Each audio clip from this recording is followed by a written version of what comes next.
Welcome back. This week we want to talk a little bit about management's failure to engage. And our goal through this video series and by the end of it is to make sure that people are not only willing to engage, but feel comfortable that they have the tools to do so properly.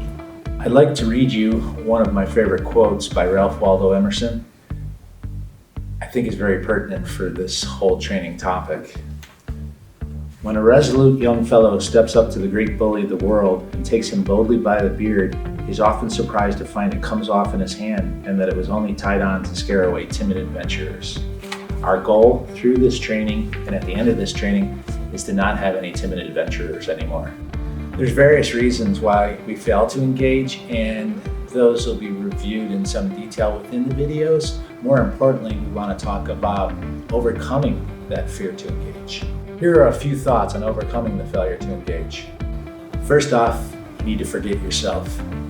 It sounds simple, it's not really that simple, but the reality is, if you think about it from a psychological standpoint, think about a family photo. You get a group together for a family photo, and once it's taken and everybody has their copy of it and they look at it, who do they look at first? Themselves. And everybody, I'm sure, answered the same way. The reality is that you might think everybody else is looking at you, but they're looking at themselves as well. That's the psychology of forgetting yourself. Realizing everybody else is thinking about themselves probably more than they're thinking about you allows you to forget yourself. One of the secrets is practice. Be willing to practice and be willing to screw up. That's how you get better.